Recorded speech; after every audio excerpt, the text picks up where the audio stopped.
Sejam bem-vindos ao podcast Mães em Pauta, um podcast que a gente traz temas relacionados à maternidade, tendo as mulheres mães especialmente como foco, né, para trazer leveza para os diversos temas. E hoje, em especial, no nosso episódio número 2, eu trouxe uma convidada que mora no meu coração, minha amiga e irmã, médica geneticista, mamãe da Vicky e mamãe do Baby Chu, que está por vir, doutora Bruna Light. Eu vou te apresentar e depois eu quero que você fale um pouquinho, né? E depois a gente vai conversar também. Combinado. Mas a doutora Bruna, ela é médica geneticista com formação pela Unicamp, possui experiência em genética reprodutiva, dismorfologia e genética geral. Atualmente atua como preceptora no programa de residência médica em genética da mesma instituição e também realiza atendimentos nas áreas de genética clínica geral e genética reprodutiva, com foco em aconselhamento genético pré-concepcional, pré- e pós-natal, com avaliação e gerenciamento de riscos genéticos e planejamento reprodutivo. Uau! Vamos explicar tudo isso. Não tinha como decorar tudo isso, eu precisava ler esse currículo maravilhoso. E como eu falei, além de tudo, mamãe da Vitória e grávida do baby boy, que está por vir. Mais um. Então, seja muito bem-vindo e muito obrigada por estar aqui conosco para falarmos sobre infertilidade, né? Então, um grande tema hoje do nosso podcast é infertilidade sem tabus. Perfeito. Fer, é um prazer estar aqui. Uma honra esse convite que você me fez. Me sinto lisonjeada. E até fiquei, nossa, que responsabilidade, né? Meu Deus, vamos gravar um podcast, ok. Mas você também mora no meu coração. E fico muito feliz de poder contribuir aqui com o seu podcast, que foi idealizado, planejado com muito carinho, tenho certeza disso. E já está sendo um sucesso, vai continuar sendo um sucesso. Amém. E fico feliz de poder trazer um pouco de informação, um pouco de conhecimento, né? Para a gente poder aí ajudar mães, mulheres, famílias, né? Com um pouquinho do que a gente sabe. E para falar desse tema ainda que eu também acho, assim, importantíssimo, né? É muito, muito, assim, relevante falar sobre isso, né? Sim, sem dúvida nenhuma. É algo que nós estávamos conversando um pouquinho antes do podcast, mas sobre essa grande questão que precisa ser considerado um pouco mais com leveza, né? Porque é tão difícil falar sobre a infertilidade, né? Mas o que significa essa infertilidade? O que isso significa de fato em todos os aspectos para uma mulher, né? E não só para a mulher, para o homem também, que é o que nós vamos falar um pouquinho aqui.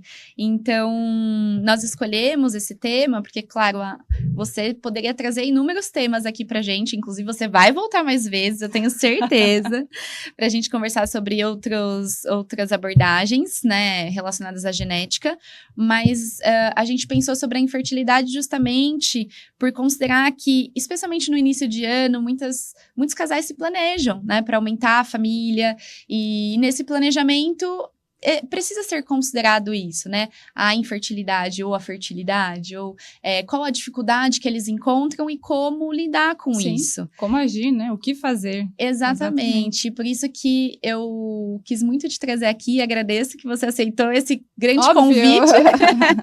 Aliás, gente, doutora Bruna, minha amiga do coração, ela é ótima em aceitar convites, porque ela simplesmente aceitou participar de todo o processo do parto do Pedro, né? Foram 14 horas de trabalho de parto que ela esteve comigo do início ao fim. Uma guerreira, guerreira. Inclusive registrando com fotos todo o processo, então ela aceita todos os desafios. Propôs, eu topo. Bru, vamos lá, vamos começar então falando um pouquinho, né? O que é considerado, primeiro, para a gente partir do básico mesmo. O que é considerado uma fertilidade normal, tanto em mulheres quanto em homens? Legal. Bom, então assim, para a gente pensar numa pessoa fértil, né? O que a gente espera? Uma pessoa, um indivíduo que consiga conceber de uma maneira natural, espontaneamente, né? Ponto. Agora, obviamente que para mulheres e homens existem fatores aí que a gente precisa pensar e considerar, né? Então, a gente espera que uma mulher fértil ela esteja apresentando ciclos menstruais regulares, né? Consequentemente, ela vai estar ali ovulando mensalmente, que é uma coisa que a gente precisa, Sim. né? Ela precisa ter ali as trompas pérvias para passagem do espermatozoide, ela precisa ter um útero que consiga receber aquele embrião, né? E segurá-lo até o final da gestação. Ela precisa estar com os níveis hormonais adequados, precisa ter um estilo de vida saudável, né? Então, assim, a gente esperaria numa mulher fértil, entre outras coisas, essas principais, né? Uhum. E a idade também, que a gente não pode esquecer de falar, que interfere também muito na fertilidade. Mas, assim, quanto mais jovem, a gente espera que seja, né, mais fértil, né? E pensando, então, na questão masculina, no homem, né? Então, a mesma coisa. Níveis hormonais adequados, que tenham uma anatomia funcional, que tenha um espermatozoide ali que funcione, que consiga atingir uma trompa, um útero. Enfim, que não tenha nada anatômico ali atrapalhando, né? Para que isso aconteça de uma maneira espontânea naturalmente. Então, basicamente, a fertilidade seria, né? Vamos considerar que seja isso. Só isso. Tudo isso. Só e tudo isso. E assim, quando a gente pensa, né, quando a gente pensou e falando em fertilidade, tanto feminina quanto masculina, queria que você falasse um pouquinho, por favor, sobre por que a gente fala da masculina também. Uma vez que a gente vê sempre quando fala, poxa, não está engravidando, esse casal não está conseguindo, é sempre a mulher, né, que a gente vê ali tentando achar algo de errado nela. Então, por que a gente fala do homem também? Por que a gente quis trazer para esse podcast como tema principal a mulher e o homem nesse caso? Perfeito. Hoje em dia, na verdade, sempre, né? Vamos dizer que sempre foi assim, né? Sempre colocou-se uma culpa sobre a mulher por um casal não conseguir engravidar. Né? E a gente sabe que não. A infertilidade, quando a gente vai falar desse tema, a gente considera a infertilidade como sendo conjugal. Né? É do casal. Então, assim, a gente tem que levar em consideração que os fatores masculinos e femininos, eles estão ali numa mesma proporção, né? Então, e mais uma questão, o nosso DNA, ele é composto por 50% do DNA da mãe e 50% do DNA do pai. Então, assim, os dois ali vão contribuir de uma maneira igualitária para aquele bebezinho ser formado e gerado, né? Enfim. Porque seria 100% então, culpa da mãe, né? Da mulher. Exatamente. Né? Exatamente, perfeito. E a gente pensou em trazer isso justamente para tirar esse tabu de que a mulher, de fato, tem alguma culpa em tudo aquilo, né? E eu acredito que o correto não seria nem falar em culpa, porque a gente faz tudo que a gente pode, quando a gente tem o sonho de engravidar, especialmente, né? Quando o casal ali planeja, todos estão ali pensando no melhor para aquele momento, mas nem sempre, por algum motivo biológico, genético, aquele corpo está preparado para aquilo. Então, ainda que seja alguma causa da mãe, porque eu já vi casais se desfazerem por conta disso. Então, tenta engravidar, não consegue, a questão é a mulher, então vou procurar outra, né? E que triste que isso é, né? Muito. Inclusive para essa mulher, como que ela se sente. E aí, então, vamos continuar, porque senão a gente fica aqui. Como que você definiria, então, a infertilidade? E, assim, o que você vê, né, na sua experiência, na sua prática, existe um tempo específico para tentar engravidar e quando esse casal deve buscar uma ajuda? Perfeito. Antes da gente entrar no conceito propriamente dito, né, é legal aqui a gente deixar clara a diferença de infertilidade e esterilidade. Não são sinônimos, né, e às vezes muitas pessoas acabam confundindo. As pessoas acham que a infertilidade é a esterilidade. Isso, uma coisa não é sinônima da outra, né? Então, assim, a infertilidade, a gente considera aquela dificuldade. A pessoa eventualmente vai conseguir engravidar em algum momento, seja por meio de um tratamento ou espontaneamente, mas, assim, ela tem uma dificuldade no processo. Agora, a esterilidade é uma incapacidade total de se conseguir uma gestação, né? Então, acho interessante colocar essa diferença aqui, né? E com relação ao diagnóstico de infertilidade, né? Então, como que a gente considera, como que a gente chega num diagnóstico desse? É um casal que está tentando engravidar há 12 meses, com relações regulares, sem uso de preservativo, sem uso de qualquer outro contraceptivo, e não consegue engravidar espontaneamente, né?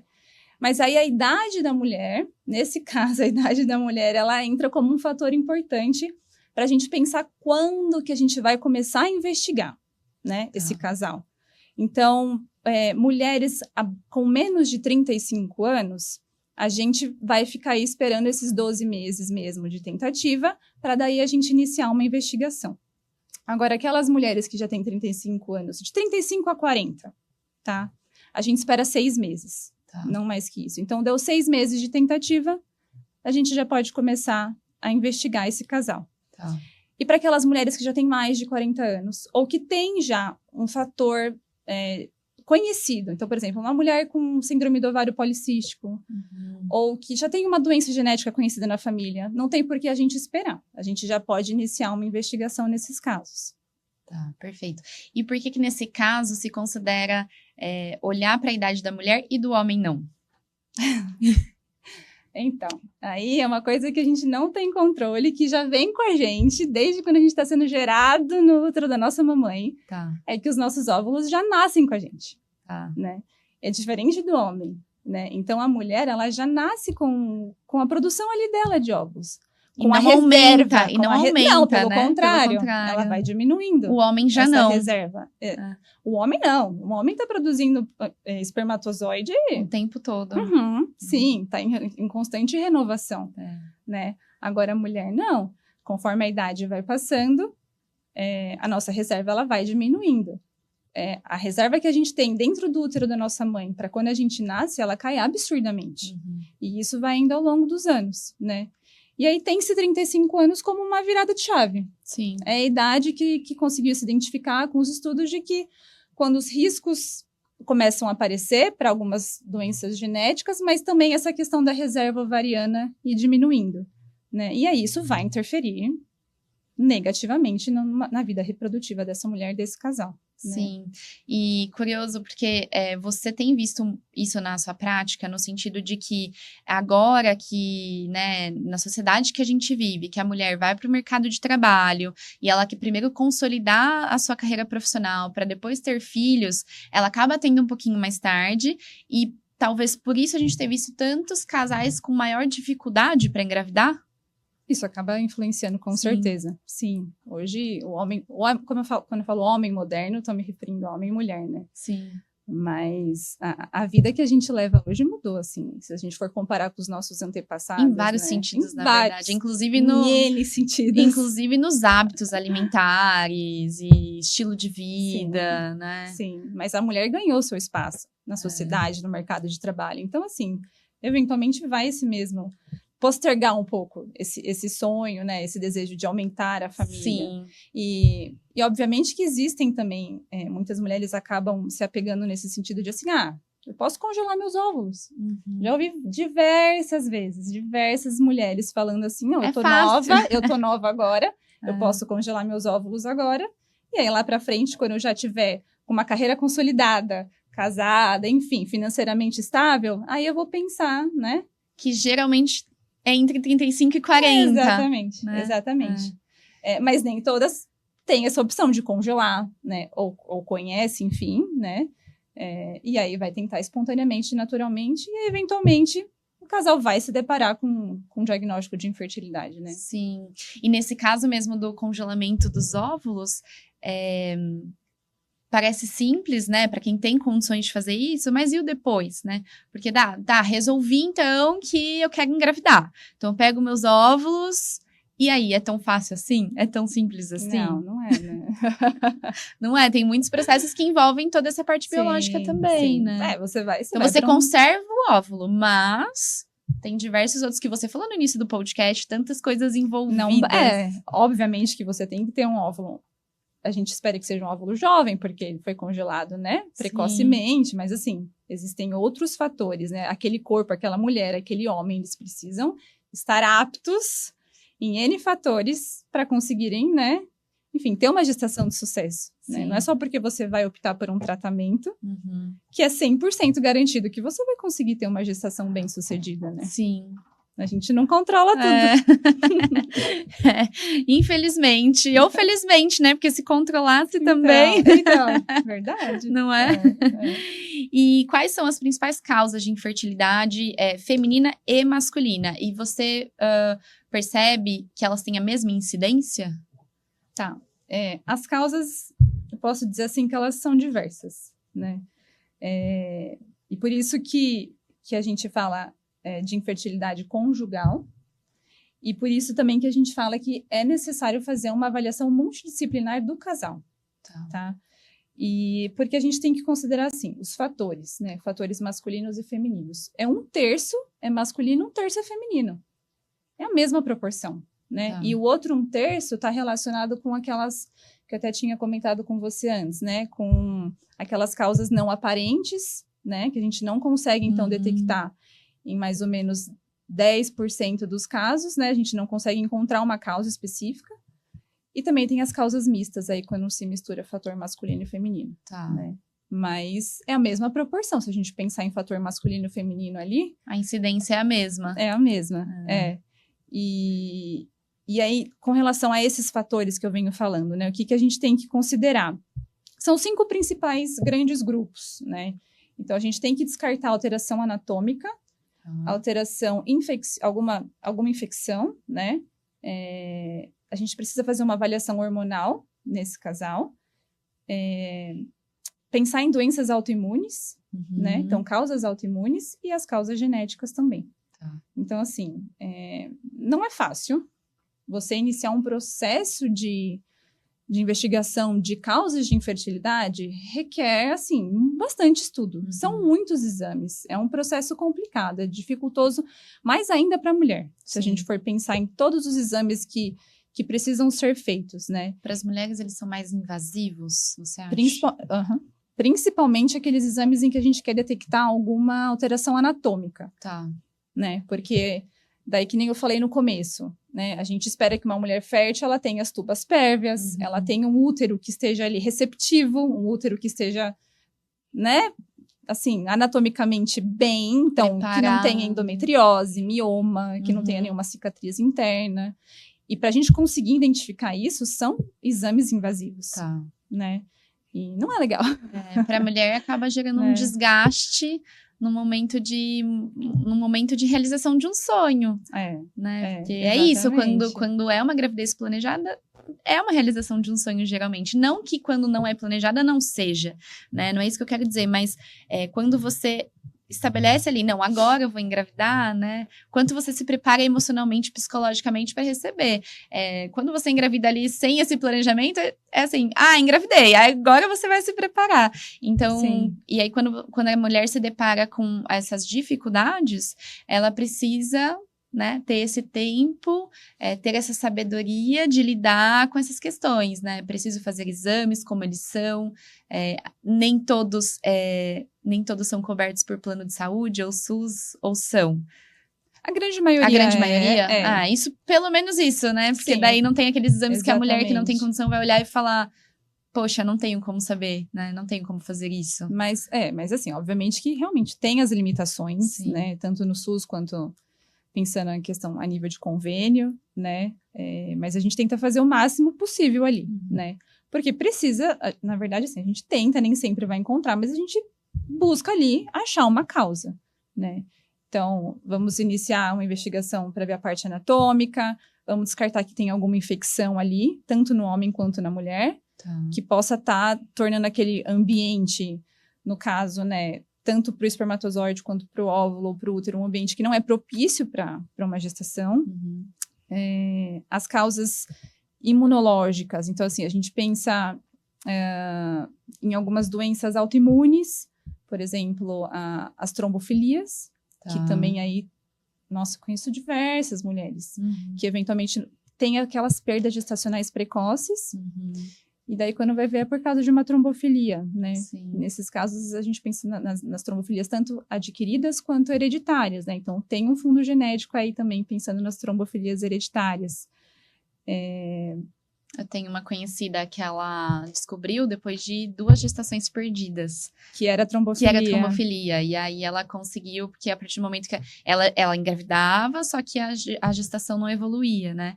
E aí, a partir do momento que ela descobriu, ela engravidou, aí começa a tomar uma injeção. No caso dela, começou a aplicar uma injeção. Anticoagulante, né? Isso. E aí a gestação foi até o final. Perfeito, tá vendo? Então, assim, identificou-se a causa, que é tratável. Obviamente que não é nada legal você receber uma injeção todo dia na barriga. Sim. Mas assim, né? Mas que nem no caso dela, eu até me emocionei quando ela postou sobre isso, porque o nenenzinho tá aí, né, lindo, maravilhoso, e aí ela um dia postou uma foto de uma caixa com todas as seringas e falando que aquilo foi um fator que fez com que ela tivesse o sonho dela realizado, né? Então é isso, o quanto é difícil, mas também no caso dela, por exemplo, ela encarou dessa maneira, assim, eu só tenho meu sonho porque eu tinha essas seringas, né? Tá vendo? Emocionante, vale é uma história pra contar. Com certeza. Assim, é um pouco sofrido, né? Emocionalmente falando, assim, realmente abala muito, mas você vê que no fim, todo o esforço, né? Sim. Vale a pena. E nesses casos, eu até te interrompi, você ia continuar falando das causas, mas pensando nesse caso, o que você acompanha, né? Porque para a mulher a gente sabe que tem esse desgaste emocional. E para o homem, você sente que tem o mesmo peso esse desgaste emocional? Ou para o homem, às vezes, é muito mais tranquilo lidar com isso? Do tipo, não tá dando para engravidar, tá tudo bem. Assim, vamos tentando. Porque, no caso, quando é a mulher que engravida não consegue levar uma gestação, tem muitas alterações do corpo dela. Inclusive do momento em que aquela gestação não deu certo e às vezes tem que fazer uma curetagem, enfim, né? Pra ela tem também um desdobramento mais do que o emocional, um desdobramento físico mesmo. Sim, e pro homem o físico não existe, né? Inclusive o homem ele vai entender que ele é pai depois que a criança nasce. A chavinha vira só depois. E quando ele consegue amamentar ainda, porque quando a criança tá só no peito, no caso... Lindo, eu te amo. Mas o meu marido não escutava nem o Pedro chorando no mesmo quarto, porque assim, ele não tinha que fazer nada, né? Eu que amamentava. Então, a gente percebe que pro pai isso demora um pouquinho mais, porque nos primeiros meses, obviamente, é a mãe, a não ser que a criança vá pra uma fórmula já no início. Então, assim, será que na hora dessa gravidez, pro pai tem o mesmo peso? O que você sente com relação a isso? Assim, peso emocional, de não conseguir engravidar Mas pensando num fator masculino de infertilidade ou no geral mesmo? No geral, no contexto geral, Você percebe isso? Eu acho que é uma coisa muito relativa, né? Do casal. Até do homem, né? Porque tem homens que vão levar numa boa. Sim. Mas eu acho que quando é uma gestação muito desejada, muito planejada, eu acho que isso é uma coisa que tá incutida assim no casal. É do casal. Verdade. Né? Então, a perda vai afetar, acho que de uma maneira, emocionalmente falando, eu acho que é igualitária, assim, eu não diria que, exatamente o que você falou, para a mulher sempre é um pouco mais sofrido, porque, enfim, né, não consegue engravidar, ou se engravida, perde, acho que ainda é, né, mais sofrido, mas o homem também, porque ele, querendo ou não, ele teve a participação dele ali. Sim. Né? Então, por mais que ainda seja um tanto quanto abstrato, né? Não é tão tangível ainda assim, né? Porque não é ele que tá gestando, que vai sentir mexer e tudo mais. Né? Pro homem fica realmente... tentando, coloca a mãozinha, tá mexendo, coloca a mão. Mas eu acredito que sim, eu acho que... Perfeito. E quer continuar a sua linha de raciocínio que eu te interrompi? Desculpa. Mas você estava falando das causas, né? Você falou da trombofilia. Então... anatômica, infecciosa, imunológica, as causas hormonais. Até falei no começo, né? Os níveis hormonais a gente espera que estejam ali adequados, né? Então, se tem alguma disfunção, vamos pensar na tireoide, por exemplo, que às vezes é uma coisa que você acha que não tem problema nenhum, mas uma alteração tireoidiana pode influenciar, sim. Né, pode levar a uma dificuldade de engravidar, ou até uma perda gestacional. Olha só, então a investigação, ela não é puramente pensando nos aparelhos reprodutores.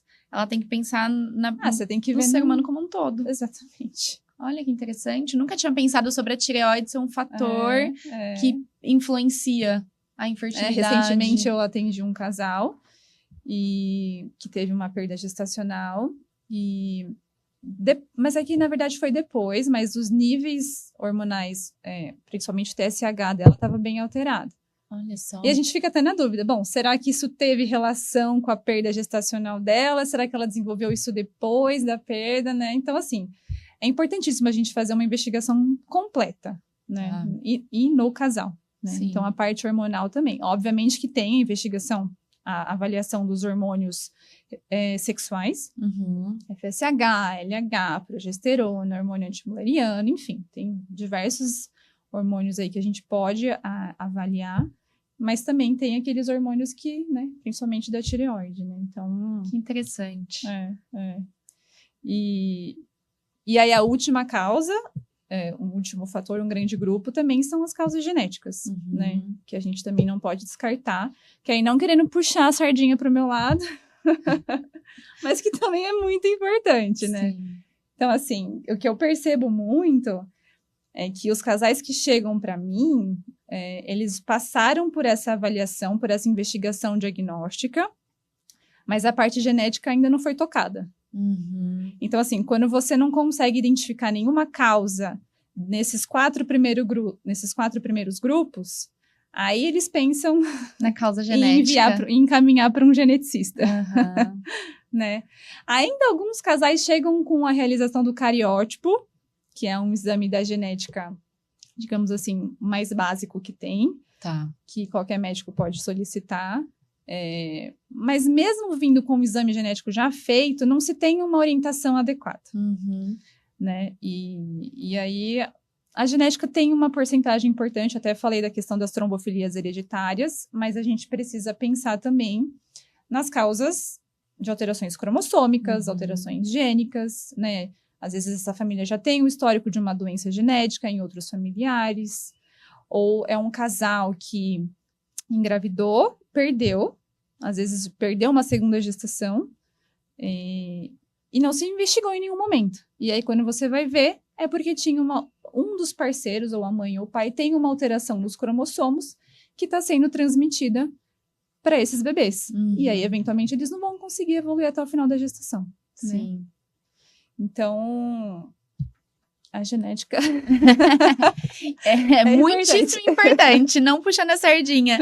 Mas você acha, Bruna, que o ideal, então, pelo que eu estou entendendo, o ideal, então, é que os casais que estão planejando uma gravidez procurem uma geneticista antes de iniciar esse processo?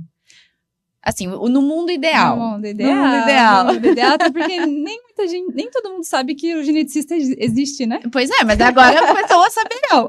Tem essa questão também. Nosso objetivo, inclusive, é esse, é mostrar... Quem são, onde vivem, né, o que fazem. Nós existimos, estamos aqui. Inclusive, doutora Bruna, no final a gente passa o contato dela para vocês, mas o mundo ideal seria esse, então. Agora vamos pensar no mundo não tão ideal, né? O casal começou a tentar engravidar, já teve algum tipo de dificuldade, ou não tá conseguindo engravidar, né, ali nos 6, 12 meses que você falou, ou teve uma gravidez que iniciou e aí teve uma perda gestacional. Nesse momento, o indicado é já procurar um geneticista para causar essa causa, motivo, né? Esse motivo. Sim, sem dúvida. Mas não é, como eu falei, não é o que acontece com frequência. Eu fico até espantada quando um casal chega. Se não for por livre e espontânea procura, um médico ou outro acaba encaminhando, um colega ou outro de outra especialidade acaba falando, não, eu acho melhor você procurar um geneticista. Sim. Né? Mas isso é a minoria. Então, eu fico surpresa quando chega por encaminhamento, assim, né, de algum outro colega. Porque a gente precisa entender, pensando num casal que teve uma perda gestacional, uma ou duas, a gente precisa entender se tem uma causa genética ali. Porque se tiver, será que essa causa genética ela pode recorrer para outras gestações? Porque daí, aquele casal vai perder 1, 2, 3, 4, e eu já vi isso acontecer, né? Obviamente que se fala muito dessa questão de quando você vai começar a investigar uma perda gestacional, né? E até uma perda gestacional está dentro da normalidade. Mas eu fico pensando, se fosse comigo, eu ia querer saber o que aconteceu. Sim, sim. Né?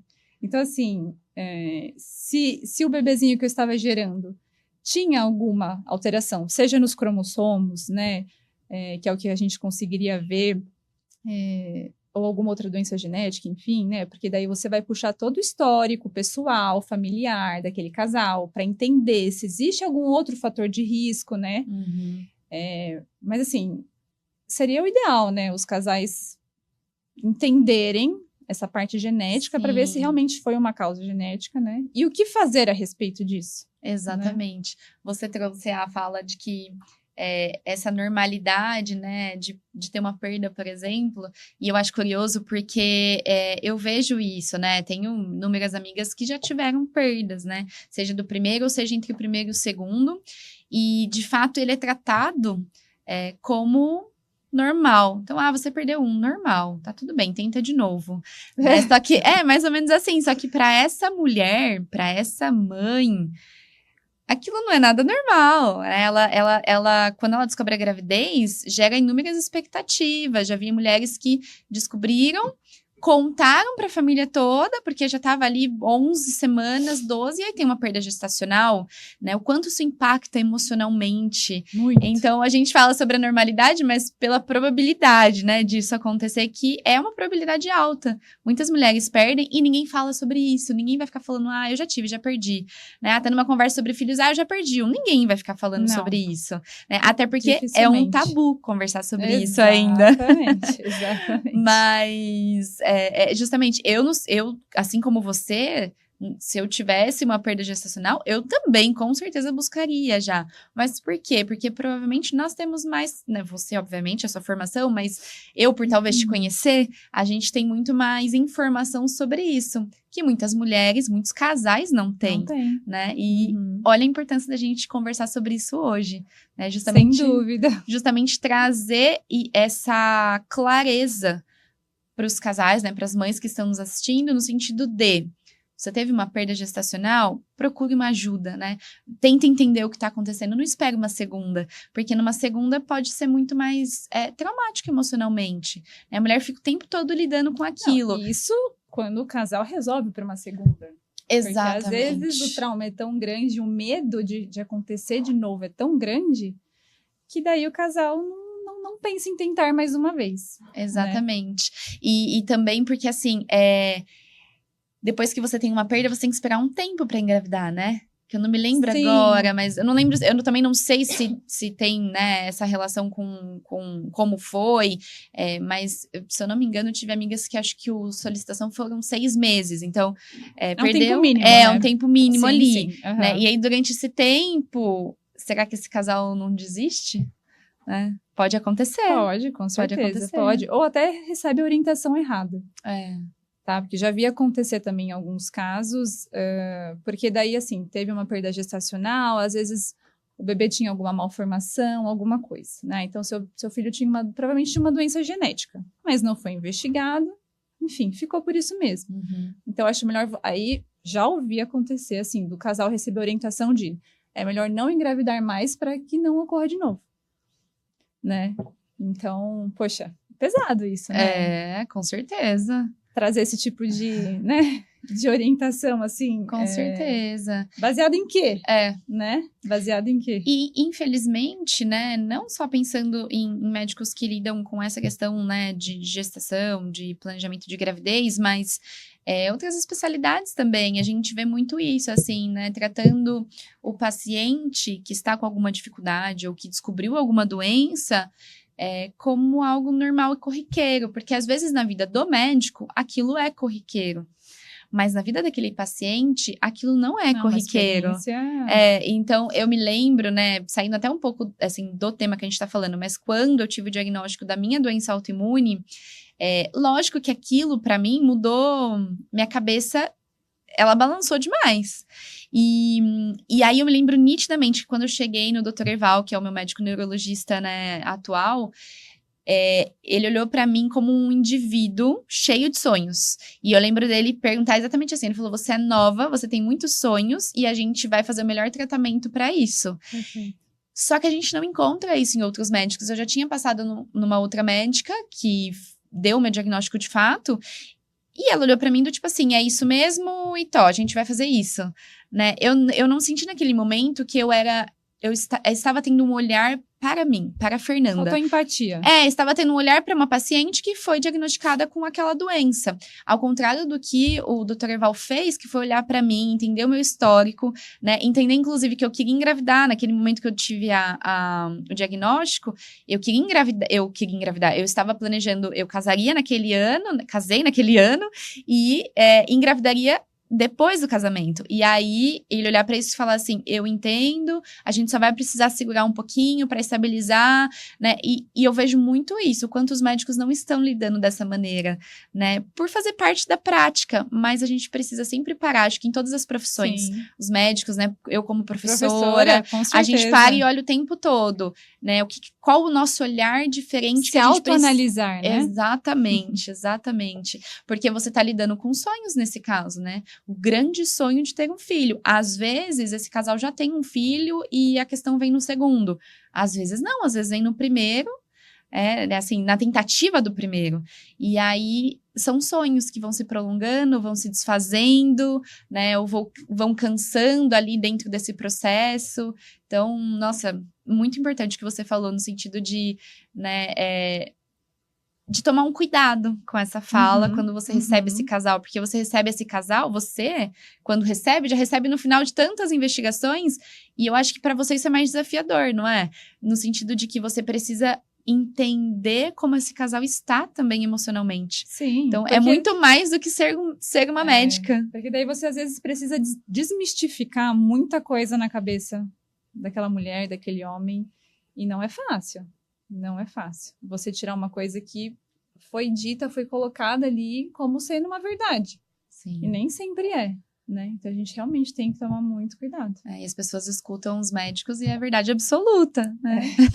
E médicos também são seres humanos e também podem errar. Com certeza, né? não. Com certeza.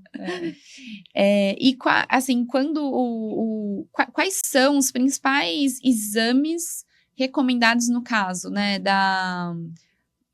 Da dificuldade em engravidar, quando você, né, nesse processo de investigação, quais são os principais exames que são recomendados? Você já falou um pouquinho de alguns, mas... Sim, comentei que na mulher, na parte anatômica, a gente vai fazer alguns exames de imagem, né? Sim. Esterossalpingografia, por exemplo, são nomes complicados, né? Mas é pra gente avaliar como é que tá ali o sistema reprodutor, né? Feminino.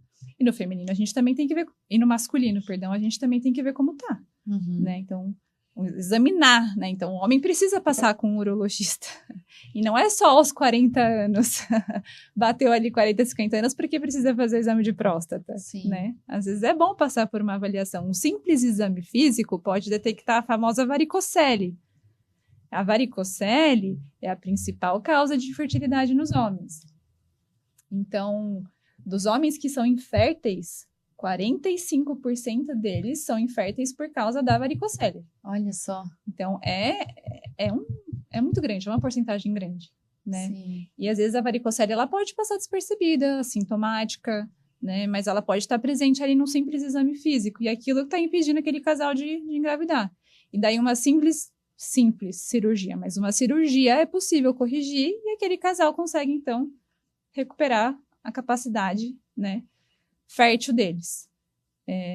Então, assim, considerando, né, a questão anatômica, né, da parte genética, a gente, como eu falei, tem a opção de fazer o cariótipo, né, do casal, porque daí a gente vai buscar ali alterações nos cromossomos, né, para ver se algum dos parceiros tem uma alteração cromossômica equilibrada, que a gente fala, que é um tipo de alteração que, para aquele indivíduo, não vai causar nenhuma manifestação, nenhum prejuízo. Mas a partir do momento que você vai transmitir a sua informação genética para o bebê, esses cromossomos que estão, enfim, vamos dizer assim, translocados, né, trocando de lugar um com o outro, eles podem passar de uma maneira desequilibrada para aquele embriãozinho, aquele bebezinho. E assim, pode ser que a gestação evolua até o fim, mas aí eventualmente vai nascer uma criança com algum quadro sindrômico, uma criança mal formada, ou a gestação nem vai chegar a evoluir a tanto, né? Vai direto para uma perda, gestacional precoce. Então, o cariótipo, um simples exame de cariótipo pode nos dizer muita coisa. né? Mas existem também outras opções de exames genéticos que a gente faz para daí avaliar a parte gênica do nosso material genético, né? Porque tem genes já conhecidos hoje que estão relacionados à reserva ovariana, por exemplo, à qualidade do espermatozoide. Então, assim, isso vai depender muito também do que a gente identificar a partir da conversa com o casal. Então, por isso que eu sempre falo, numa consulta de genética, a primeira consulta ainda, ela é sempre muito extensa, porque a gente vai entender desde os seus antepassados. A gente quer saber se na sua família, por exemplo, a sua avó menopausou precocemente.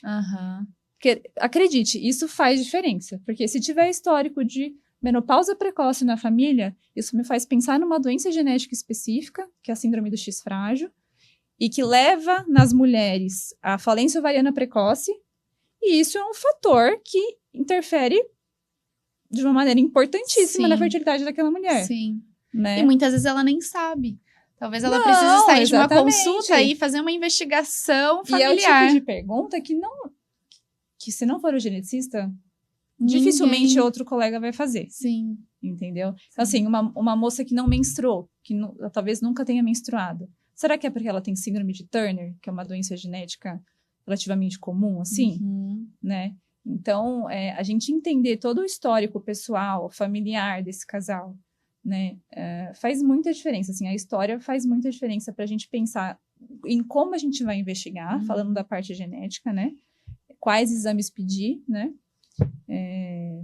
Mas, enfim, eu posso ficar aqui falando até o fim do podcast. Eu também. Se você quiser. Mas perfeito, clareou bem, assim, dá para entender que é uma investigação completa e complexa. Então, de fato, precisa do acompanhamento do geneticista, né? Sim. Não dá para você olhar para outro médico e falar, me passa um exame aí que eu preciso, né? Não, né? Procure um geneticista para, de fato, realizar todos esses exames e identificar algo ou tirar isso já do radar e falar, não, geneticamente eu sei que tá tudo bem, vamos pensar em outra causa. Exatamente. Facilita o processo. Sem dúvida. Mas os ginecologistas obstetras, eles têm total capacidade, principalmente aqueles que atuam na área de reprodução, né, para solicitar esses exames, todas essas investigações que eu falei, né, para investigar as causas, tudo. E até falar da questão da investigação do homem, do espermograma, que é um simples exame de ser feito, não dá trabalho nenhum, não é um exame invasivo, igual algumas mulheres precisam passar, né, e que diz muita coisa sobre a saúde reprodutiva do homem.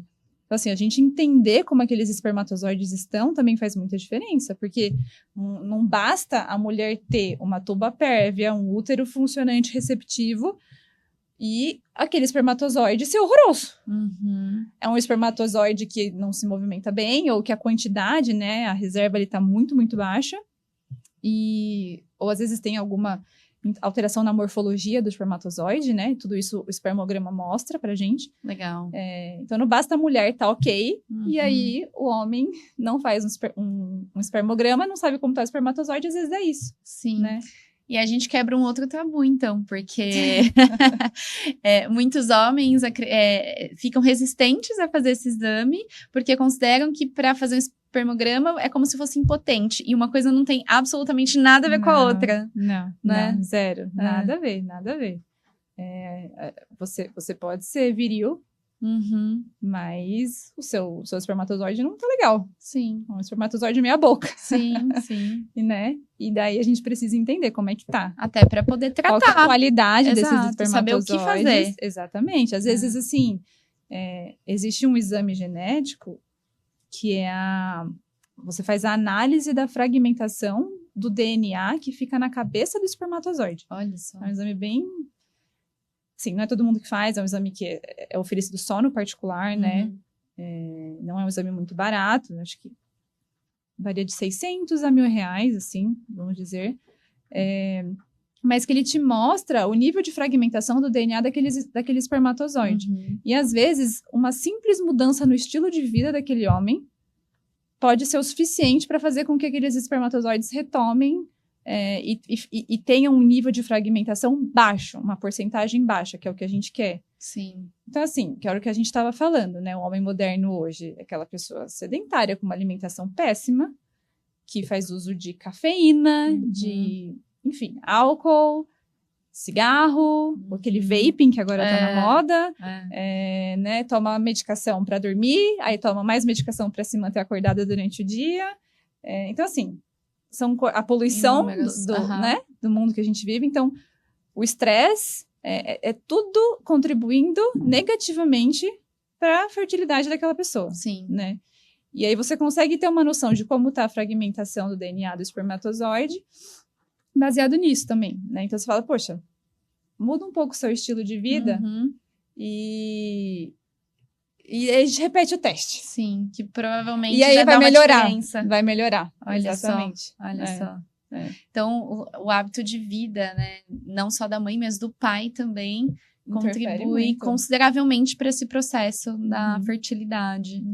Que super interessante, mas mais uma vez, mais um tabu sendo quebrado. Não é só a mãe que precisa se cuidar, o pai também, né? Recentemente eu li que saiu um estudo de que o peso do pai contribui para o peso do bebê quando ele nasce ou depois. Então, você fala, até hoje, conversando com uma colega de trabalho, e ela tá querendo engravidar, e o marido dela é jogador de rugby. Então, e aí ele tem que ficar pesado, e aí agora ele passou para uma outra função, ele não tá mais jogando, e ela falou, então agora você vai emagrecer. Porque eu quero engravidar e eu quero ter parto normal.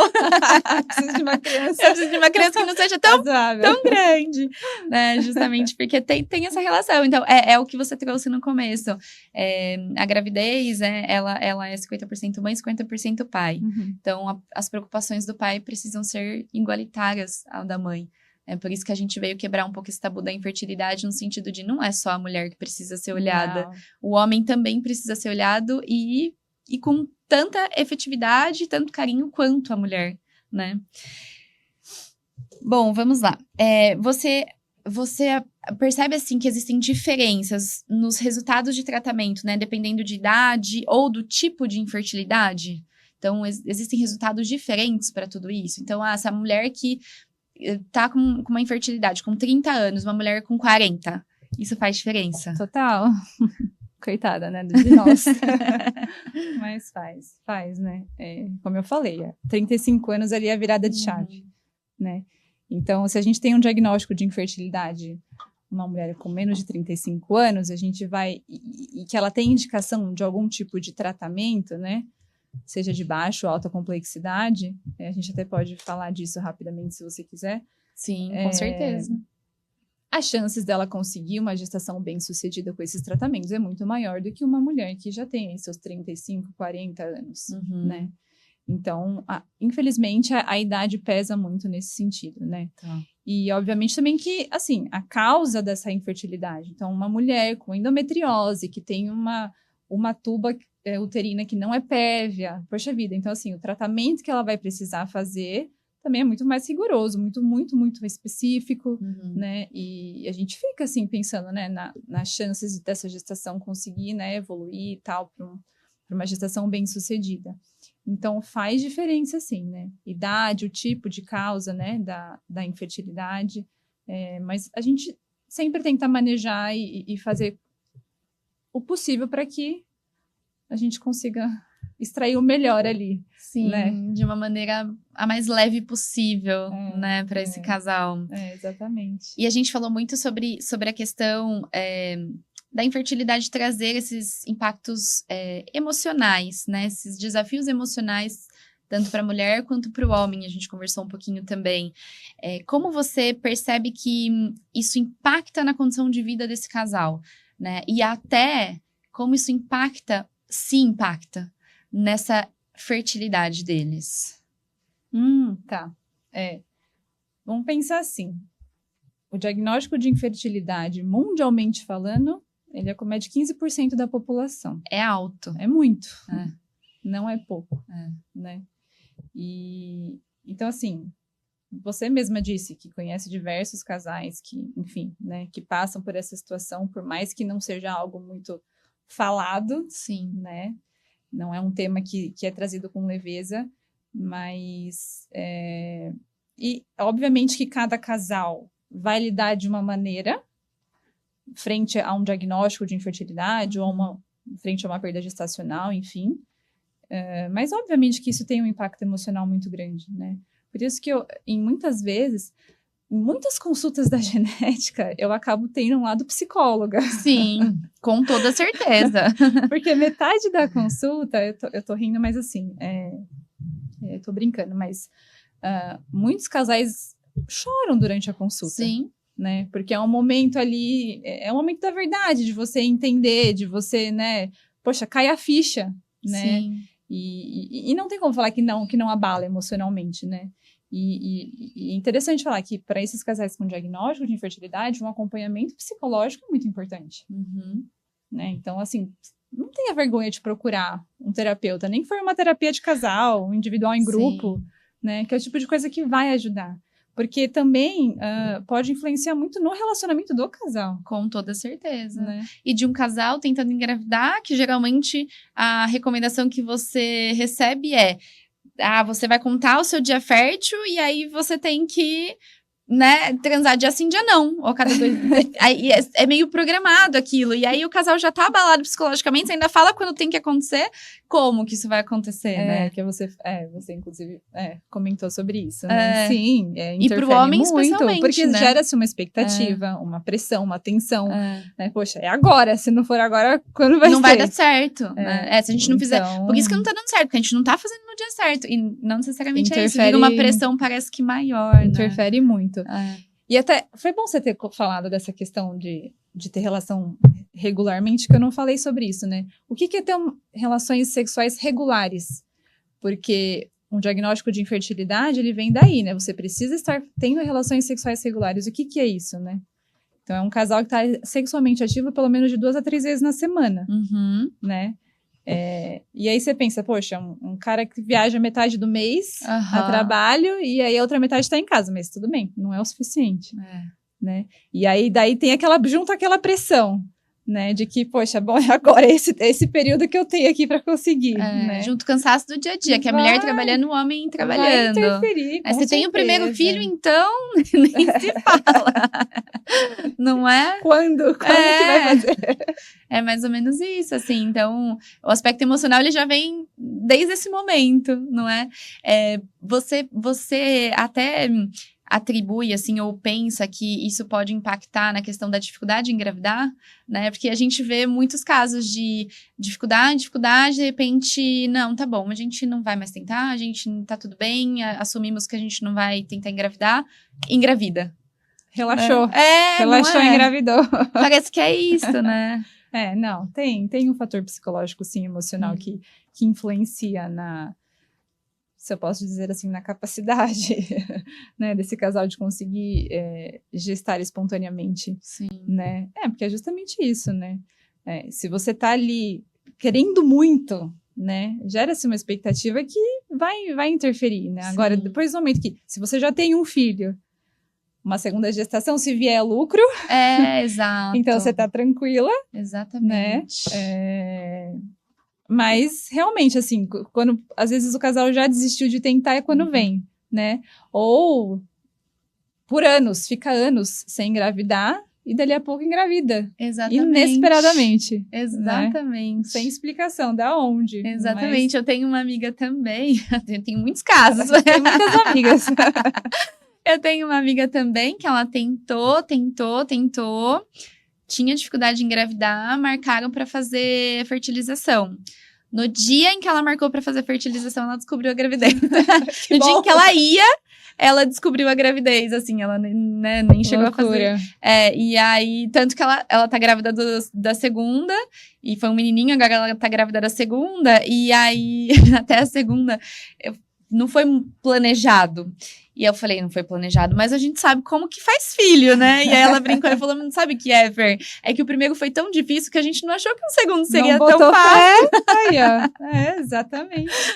Então, de fato, esse aspecto emocional, ele deve ser muito considerável nesse momento. Sim, com certeza. Não só a pressão de quando você está planejando que tem um momento exato, né, ali o período mais fértil, mas também e especialmente quando o casal enfrenta uma dificuldade né, nessa gestação espontânea que você falou. E aí, pra gente ir finalizando o nosso podcast, infelizmente, mas você voltará, passa muito rápido. Quais dicas ou orientações você daria como primordiais, assim, você deixaria de recado primordial para os casais que estão enfrentando esse momento desafiador, né, da dificuldade, ou até mesmo, acho que podem ser 2 recados, né, mas para quem tá enfrentando a dificuldade e para aquele que às vezes não tá enfrentando ainda, mas que, né, quer ter uma gestação ali saudável, quer buscar as melhores ajudas para, de fato, tentar uma gestação espontânea que aconteça de forma mais favorável, assim.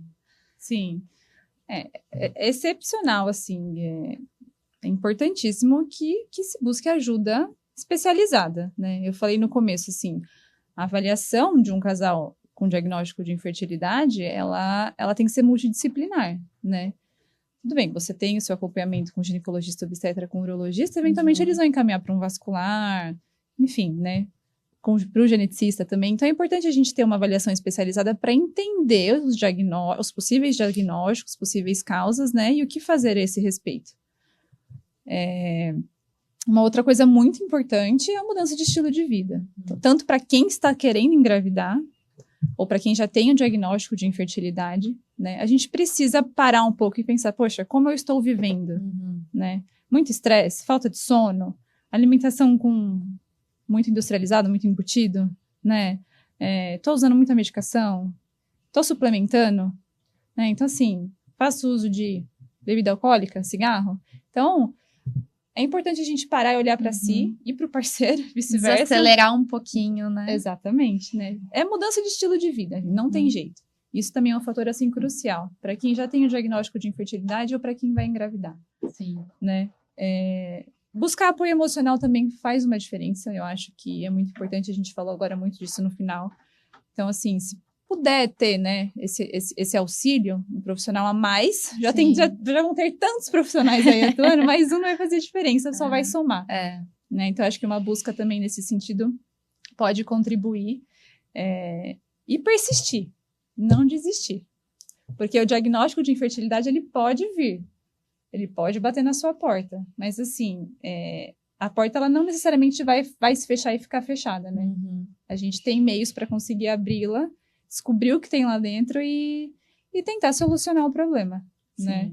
Se ele existir de fato ali e assim, sempre com muita empatia, com muita orientação, muita informação, né? Para que o casal ele consiga tomar a decisão informada, baseada no que está sendo dito, mostrado para eles, né? Sim, extremamente importante. Gostei muito que você trouxe essa questão do persistir, né? Em tudo na nossa vida, né, que a gente deseja, a persistência, ela é um fator primordial. E por que não nesse momento, né? Claro que as questões emocionais, elas vão aparecer, mas você mesma disse, né? Procure uma ajuda, né? Procure um psicólogo para ajudar também, porque o mais importante é fazer aquilo dar certo. Então, sempre que a gente busca, né, realizar um sonho, fazer algo, a gente precisa procurar soluções. E quando se refere à nossa saúde, muito mais, né? De nada adianta você ter um diagnóstico e ficar ali se lamentando, se colocando no papel de vítima, né? Claro que a gente tem o direito de chorar, a gente tem o direito de se sentir ali mal de alguma maneira, colocar aquilo para fora, conversar com alguém, mas no dia seguinte tem que levantar a cabeça e pensar, o que eu posso fazer por mim? Né? E nesse caso da infertilidade é a mesma coisa, o que eu posso fazer e até o final. Chegou no final, todas as possibilidades. Tá, nós não conseguimos engravidar, temos alguma questão aí muito forte. É o fim do caminho? Não é. Não é o fim do caminho. Existe, né? Você me trouxe isso na nossa conversa anterior. Existe a adoção, por exemplo. Sim. Não foi? Sim. Olha, falei tanto e até esqueci. É verdade, gente. Existem tantas opções. Tem os tratamentos com FIV, inseminação artificial, mas obviamente tem adoção, ovodoação, espermodoação, enfim. As possibilidades são diversas. É isso mesmo. Então, quero muito agradecer. Estamos finalizando aqui o nosso podcast, nosso episódio tão especial da infertilidade sem tabus. Mas quero te agradecer muito, Bruna. Bruna é tão diferente, né? Eu chamo ela de Bru. mas é porque aqui você está como minha convidada, como médica geneticista, e quero te agradecer demais, né? Primeiro por ter aceito esse desafio de estar aqui, gravando junto comigo esse podcast.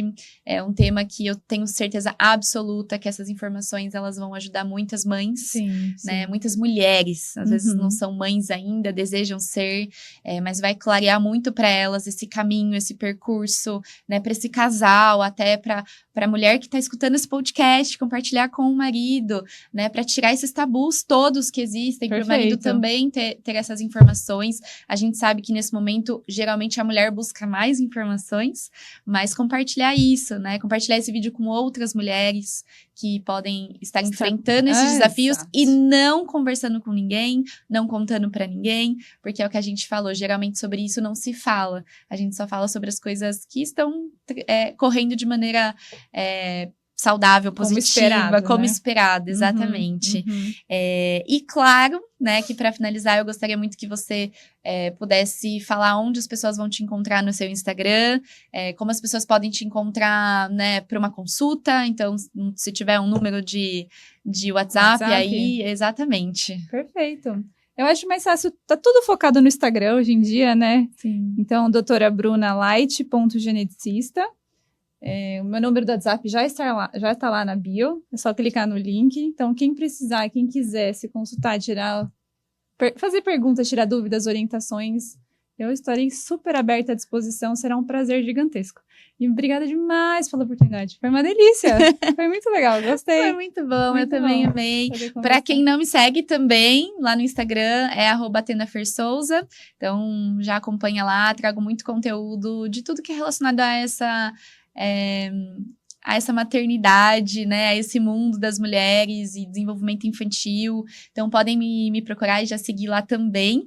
E estaremos juntas para um próximo episódio com outros temas especiais, com outras convidadas, mas sempre colocando em pauta aquilo que é importante na vida de uma mulher, na vida de uma mãe, né? Aquilo que precisa ser falado, que precisa ser conversado. Então, né, cada vez mais vou trazer aí especialistas para vocês para auxiliar e ajudar a clarear todas essas questões. Então, agradeço a participação de vocês em assistir esse podcast ou quem está só ouvindo, né, no carro. Muito obrigada por nos acompanhar até aqui. Um beijo e até a próxima. Tchau, tchau.